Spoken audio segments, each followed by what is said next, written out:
की live test होंगी। इस सेशन के बाद में जो आपको टेस्ट मिलेंगी उस टेस्ट को आपको अटेम्प्ट करना है, ताकि आप लोग ये जांच सके कि आप लोगों ने कितनी प्रिपरेशन की है, कितना आप लोग याद रख पाए हो, और कितना आप लोगों को और प्रिपरेशन की जरूरत है। तो चलिए जल्दी से हम हमारे आज के सेशन के साथ में, तो पहले मैं उन सभी लोगों का यहाँ पर मैं शुक्रिया करना चाहूंगा जिन्होंने सेशन को लाइक कर दिया है। जल्दी जल्दी से हाथ भी ऊपर कर दीजिए फ्रेंड, जितने भी लोग ऑलरेडी लाइक कर दिया है, ठीक है। और जल्दी जल्दी से जहां भी शेयर कर सकते हो शेयर कर देंगे। और पूरा सेशन यहाँ पर मैं देखना है आप लोगों ने पोल के साथ आपने आपका स्कोर कितना आया है, ठीक है, वो बताने के लिए। तो चलिए स्टार्ट करते हैं हम लोग, ठीक है। कितने लोग ऊपर कर दीजिए जल्दी जल्दी से, ये पूरा सेशन उन लोगों को समर्पित। ओके चलिए नाउ फ्रेंड देखिए, पहला क्वेश्चन आप लोगों की स्क्रीन के ऊपर में ये रहा। इसके अंदर में बोला गया है लिखित दो कथन ए और बी पर विचार करिए और सही कथन का बताइए, ठीक है। देखिए पांडुलिपि मतलब मैन्यूस्क्रिप्ट डिस्क्रिप्शंस, इनके बारे में जानकारी दी। यहाँ पर मैं आपके ऑप्शंस इधर साइड में दिए हुए हैं, ठीक है। तो आपको बताना है कि मैन्यूस्क्रिप्ट्स जो जिनको आप लोग पांडुलिपियां कहते हो हिंदी में, ठीक है, ये आमतौर पर ताड़ के पत्तों पर या बर्च, जिसको भुर्ज भी बोलते हैं, ठीक है, बर्च या फिर भुर्ज नामक पेड़ की छाल के ऊपर में लिखी जाती थी। तो पांडुलिपियां कहाँ लिखी जाती थी? ताड़ के पत्तों पर या भुर्ज या बर्च नाम के पेड़ की छाल के ऊपर में लिखी जाती थी, ठीक है। बिल्कुल सही बात है, एग्जैक्टली, ठीक है। नरम जो चीजें होती थी उनके ऊपर में लिखी जाती थी। इंस्क्रिप्शंस या फिर मैं अगर बात करूं आपसे शिलालेख का मतलब होता है शिला या पत्थर जैसे। तो इंस्क्रिप्शंस जो थे वो हार्ड सरफेस पर लिखे जाते थे, जैसे कि पत्थर हो जाए, मेटल हो जाए, दीवार हो जाए, इन सारी चीजों के ऊपर में।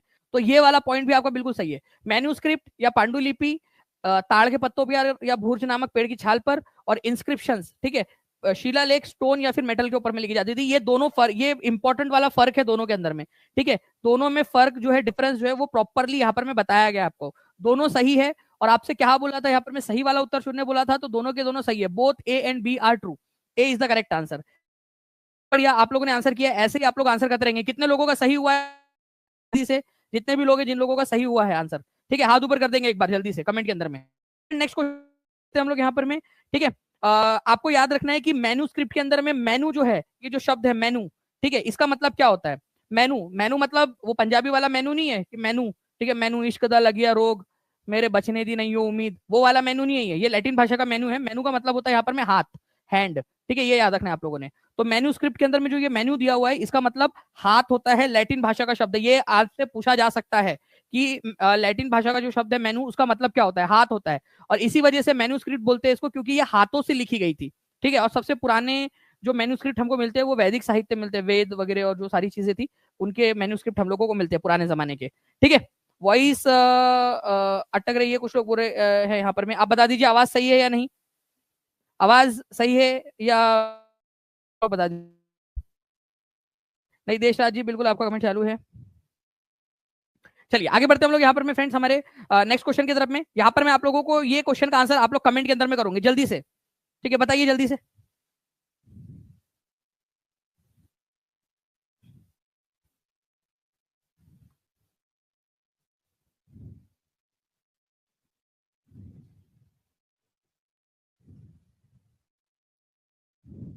बताइए जल्दी जल्दी से इसका आंसर क्या होगा, ठीक है।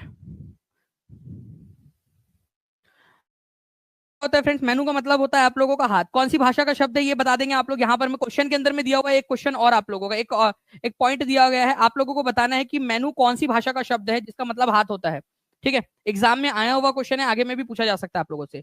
जो लोग अतीत में बनी और उपयोग की गई वस्तुओं का अध्ययन करते हैं, मतलब पुराने समय में जो वस्तुएं उपयोग में लाई जाती थी, जो ऑब्जेक्ट जो है पुराने पास्ट में बने थे और उनका इस्तेमाल होता था, उनका अध्ययन करते, उनकी पढ़ाई करते, उनकी स्टडी करते, उन लोगों को क्या कहा जाता है? पैलियोन पैलियंटोलॉजिस्ट, ठीक है, पुरापाषाण विज्ञानी, संग्रहालय विज्ञानी, इतिहासकार या पुरातत्ववेत्ता।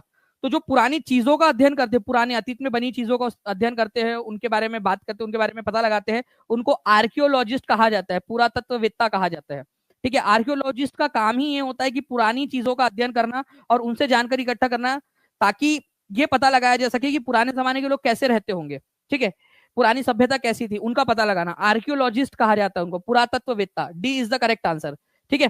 चलिए तो इस पर्टिकुलर पॉइंट को याद रखिएगा आप सभी लोग। इसका आंसर होगा आपका ऑप्शन नंबर, ठीक है, डी, आर्कियोलॉजिस्ट कहा जाता है उनको। नेक्स्ट पॉइंट की तरफ में आगे बढ़ते हैं हम लोग यहाँ पर हमारे, ठीक है। आर्कियोलॉजिस्ट क्या करते हैं फ्रेंड्स? पुरानी जो चीजें होती है उनकी खोज करते हैं, ठीक है, उनको निकालते हैं और फिर उनका अध्ययन भी करते हैं। पुराने सिक्के हो जाए, पुरानी सभ्यताएं हो जाए खोद कर निकाली जाती है, या फिर कोई पुरानी चीजें हैं उनका पता लगाकर उनका अध्ययन करना, उनसे पता लगाना कि क्या रहा होगा उस समय का माहौल, इन सारी चीजों के ऊपर में चर्चा करना आर्कियोलॉजिस्ट लोगों का काम होता है। नाउ फ्रेंड नेक्स्ट क्वेश्चन है आप लोगों का, जल्दी जल्दी से शेयर कर देंगे, जहां भी शेयर कर सकते हो आप लोग, Telegram, Facebook, WhatsApp, Instagram. Bharat Rigveda में वर्णित लोगों का एक समूह था, ठीक है, भरत लोगों का समूह था। ये भारत के कौन से वाले हिस्से में रहता था ये आपको बताना है। तो भरत लोगों का जो समूह है फ्रेंड्स, इतिहास के अंदर में, ठीक है, आप लोगों को बताया जाता है कि भाई भरत, ऋग्वेद के अंदर में भी इनका उल्लेख आता है, और ये भारत के नॉर्थ वेस्ट वाला जो इलाका है आपका, ये इधर में उत्तर पश्चिमी भारत का जो इलाका है वहां पर में रहा करते थे। तो आंसर यहाँ हो जाएगा आपको ऑप्शन नंबर डी, ठीक है। तो भरत लोग जो थे, जिसके नाम पे पूरे देश का नाम फिर बाद में जाकर भारत पड़ा है, एज पर एनसीईआरटी, भरत कबीले के जो लोग ऋग्वेद के अनुसार उत्तर पश्चिमी भारत के अंदर में रहा करते थे। इंपॉर्टेंट पॉइंट एग्जाम के अंदर में पूछते हैं।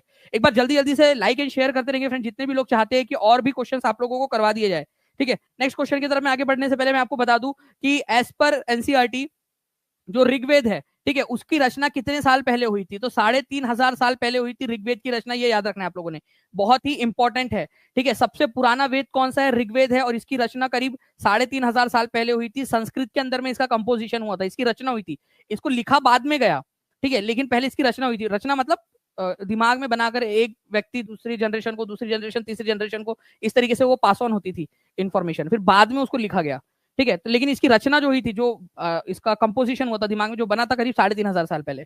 ओके, यदि आपको प्राचीन भारतीय इतिहास का परिचय देना है, ठीक है, और निम्नलिखित में से आप किस स्रोत का उपयोग करना गलत होगा। अगर आपको प्राचीन भारत का जो है देना है, प्राचीन भारत के इतिहास का, ठीक है, परिचय देना है आपने, तो केव पेंटिंग्स, लघु पेंटिंग, शिलालेख, पांडुलिपिया, ठीक है, तो किस चीज का उल्लेख आप नहीं करोगे, ठीक है, बताइए। यहां पर मैं उसका उल्लेख करना गलत होगा प्राचीन काल के बारे में। देखिए, प्राचीन काल के बारे में अगर आप लोग जो है फ्रेंड्स बात करना चाहते हो, तो आप गुफाओं के चित्र जो है उसके बारे में बात करोगे, क्योंकि गुफाओं के जो चित्र है वो हजारों सालों तक, लाखों सालों तक भी कई बार जो है फ्रेंड्स रहते हैं, बचे हुए रह सकते हैं।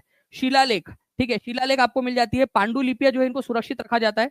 लघु पेंटिंग जो होती है, छोटी सी पेंटिंग, मान लीजिए यहाँ पर में कि आज से जो है 2,000 साल पहले किसी ने जो है कागज के ऊपर में एक छोटी सी फोटो बनाई थी अपनी प्रेमिका की, कि ये उसके लहराते हुए बाल, ठीक है, ये इसकी तोते जैसी नाक, ठीक है, ये उसके जो है बहुत प्यारे से कान, ठीक है, ये उसके हाथ, ठीक है, उसके पैर में पायल, ठीक है, सब बना दिया उसने, बहुत बढ़िया सी उसकी तस्वीर बनाई और उसको गिफ्ट में दिया। पता नहीं यार फिर भी उसने क्यों उसको मतलब नाराज क्यों हो गई वो इतनी प्यारी पेंटिंग देने के बाद में भी। लेकिन ये पेंटिंग हमको मिलेंगी नहीं ना, ठीक है, ये पेंटिंग हमको मिलेंगी नहीं, क्योंकि ये छोटी पेंटिंग थी। लघु चित्र का मतलब होता है छोटा सा कपड़े के कागज, कपड़े पर या कागज के ऊपर में बनाएगी, वो आपको मिलेंगी नहीं, ठीक है, अवेलेबल नहीं होंगी। तो पुराने जमाने के पढ़ाते समय आप मिनिएचर पेंटिंग का जिक्र नहीं करोगे, क्योंकि ये बची नहीं होती है, ठीक है, पुराने समय के, प्राचीन भारत के समय में। ओके, आपको गुफाओं के चित्र मिल जाएंगे, शिलालेख मिल जाएंगे, पांडुलिपियां मिल जाएंगी। लघु चित्र या लघु पेंटिंग जो है वो आपको नहीं मिलेंगी। उसका इस्तेमाल मुगल काल के समय में, लघु पेंटिंग्स का इस्तेमाल मुगल काल के समय में ज्यादा प्रचलन में आया था, ठीक है। ओके, चलिए, तो ये आप लोगों का जो है फ्रेंड्स एक इंपॉर्टेंट वाला क्वेश्चन बन सकता है, ठीक है, ये क्वेश्चन रिपीट हो सकता है, इसको याद रखिएगा, एक इंटरेस्टिंग दिमाग लगाने वाला क्वेश्चन है। जल्दी से बता दीजिए, याद रखोगे आप लोग नेक्स्ट टाइम से, ठीक है, गुड। नेक्स्ट क्वेश्चन की तरफ में आगे बढ़ते हैं हम लोग। यहाँ पर में हमारे आपको बताना है कि planet of the solar system in terms of their size in descending order, आपको जो है अवरोही क्रम में, डिसेंडिंग मतलब बड़े से छोटे क्रम के अंदर में आप लोगों को लगाना है। तो सौर प्रणाली के ग्रहों को उनके आकार के संदर्भ में अवरोही क्रम में स्थापित करें, ठीक है, अवरोही क्रम के अंदर में लगाना है आप लोगों ने। Earth, Mars, Uranus, Neptune, Jupiter, Saturn, Venus, Mercury, ठीक है, बताइए सबसे बड़ा प्लेनेट कौन सा है। सबसे पहली बात तो आपको पता होना चाहिए कि जुपिटर सबसे बड़ा है, बृहस्पति सबसे बड़ा ग्रह है, इससे बड़ा तो कोई है नहीं, तो सबसे पहले यही आएगा, क्योंकि बड़े से छोटे की तरफ में जाना है, तो बी के अलावा कोई आंसर हो ही नहीं सकता, ये एग्जाम में आया हुआ क्वेश्चन है।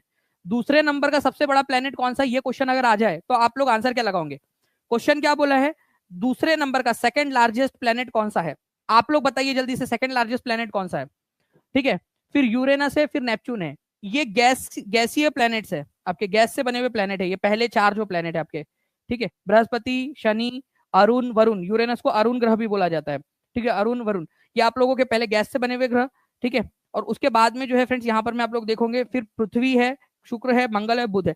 हमारे सोलर सिस्टम में 8 ग्रह है, इन 8 ग्रहों में से पृथ्वी कितनेवें नंबर का सबसे बड़ा ग्रह है, जल्दी से बताइए आप लोग, पृथ्वी कितनेवें नंबर पे आता है ग्रहों की जो है इसके मामले में, बता दीजिए जल्दी जल्दी से आप लोग आंसर करिए। तब तक मैं आप लोगों को एक चीज बताता हूँ, आपको बताना चाहूंगा फ्रेंड्स कि आज जो है आज विमेंस डे है, तो जितने भी पुरुष है, जितने भी लड़के हैं, उन सभी लोगों के लिए एक कूपन कोड रिस्पेक्ट वुमेन, ठीक है, इस कूपन कोड का इस्तेमाल आप कर सकते हो। आप लोगों को जब आप कोर्स परचेज करने जाओगे आपको मिल जाएगा फ्लैट 61% आपको ऑफ मिल जाएगा। चाहे आप बीपीएससी की तैयारी कर रहे हो आगे जाकर, केवीएस की, सीटेट की, कोई भी आप जो तैयारी कर रहे हो आपको 61% ऑफ मिल जाएगा। ठीक है, इसके अलावा जो महिलाएं हैं उनको मिलेगा वुमेन, ठीक है, 2025 इस कोड का इस्तेमाल करके फ्लैट 65% ऑफ ले सकते हैं वुमेन। ठीक है, वुमेन 2025 का। अगर पुरुष इस कोड का इस्तेमाल करना चाहते हैं तो अपने मन में एक प्रतिज्ञा लेनी होगी आपको। ठीक है, अपने मन में, ठीक है, आप भी पुरुष लोग भी कर सकते हो इसका इस्तेमाल, लेकिन एक प्रतिज्ञा लेनी होगी आप लोगों को कि भाई आप जो है अपने आसपास की जितनी भी महिलाएं हैं उनका सम्मान करोगे।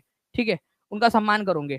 तो ये जो है आप लोगों के लिए कोड्स अवेलेबल है, आज रात 12 बजे तक है। आपको पता है कि रात में जो है वो बहुत ज्यादा कॉल फ्लो और वेबसाइट के ऊपर में, ऐप के ऊपर में ट्रैफिक बहुत ज्यादा आ जाता है। ठीक है, तो जितना जल्दी हो सके आप लोग जाकर, ठीक है, एनरोल कर सकते हो। ठीक है, जितने भी बच्चे चाहे केवीएस के आगे में करने वाले हो आप तैयारी, उसके लिए भी आप लेकर रख सकते हो, क्योंकि जब तक आपकी एग्जाम नहीं हो जाती तब तक आपका कोर्स वैलिड रहेगा।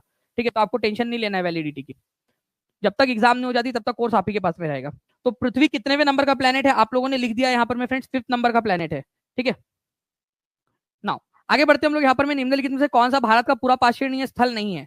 अब देखिए, पूरा पाषाणीय स्थल का मतलब क्या होता है? निम्नलिखित में से पैलियोलिथिक साइट नहीं है तो भीमबेटका केव्स, हुंसकी केव्स, बेलन घाटी, बराबर की गुफाएं। देखिए, पूरा पाषाणिक स्थल नहीं है। अब देखिए, पूरा पाषाणिक स्थल का मतलब क्या होता है ये समझने वाली बात है। पूरा पाषाण का मतलब होता है ऐसे समय की गुफाएं जब इंसान पत्थरों में, पत्थरों की गुफाओं में रहा करते थे, और हमने उस पत्थर युगीन समय काल को भी हमने 3 कालखंडों में बांटा हुआ है। एक है पैल्योलिथिक, सबसे पुराना वाला स्टोन एज, फिर है मेसोलिथिक, मध्यकालीन पूरा पाषाण युग, ठीक है, और फिर है नवपाषाण काल युग। ठीक है, नवपाषाण, नियोलिथिक एज। तो सबसे पुराना वाला जो पूरा पाषाण काल है उसके अंदर में आपको भीमबेटका के अंदर में गुफाएं मिलेंगी। ठीक है, हुंसकी नाम का जगह है जो वहां मिलेंगी, बेलन घाटी में मिलेंगी, बराबर की जो गुफाएं है बिहार के अंदर में, यहाँ पर मैं आप लोगों को पूरा पाषाण काल की कोई गुफाएं नहीं मिलती। तो डी इसका आंसर हो जाएगा आप लोगों का। ठीक है, तो हुंसगी नाम की जगह है कर्नाटक में, पैल्योलिथिक पूरा पाषाण युग की गुफाएं है। करीब आज से 2 मिलियन मतलब 20 लाख साल पहले इंसान जो है फ्रेंड्स रहते थे, उन समय काल को पैल्योलिथिक एज कहा जाता है। कुरनूल की गुफाएं आंध्र प्रदेश के अंदर में, भीमबेटका आपको मिलेगा, बागोर राजस्थान में, पाटने, बेलन घाटी उत्तर प्रदेश के अंदर में। ठीक है, तो ये जगह है ऐसी है जिनको पूरा पाषाण युग के रूप में जो है आपका बताया गया। ठीक है, चलिए नाउ फ्रेंड्स, अब देखिए यहाँ पर मैं आप लोगों का एक स्टेटमेंट और असर्शन और रीजन टाइप का क्वेश्चन है, इसका आंसर करिए आप लोग।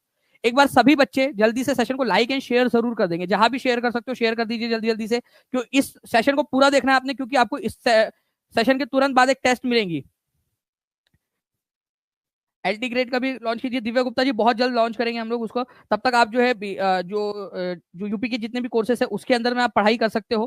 ठीक है जी, देखिए फ्रेंड्स, अगर अब हम बात करें यहाँ पर मैं असर्शन रीजन की, तो 3/4 of the earth surface is covered by water. पृथ्वी का 3/4 लगभग 3/4 हिस्सा जो है वो पानी से घिरा हुआ है। ठीक है, there is more salt water than fresh water on the earth surface.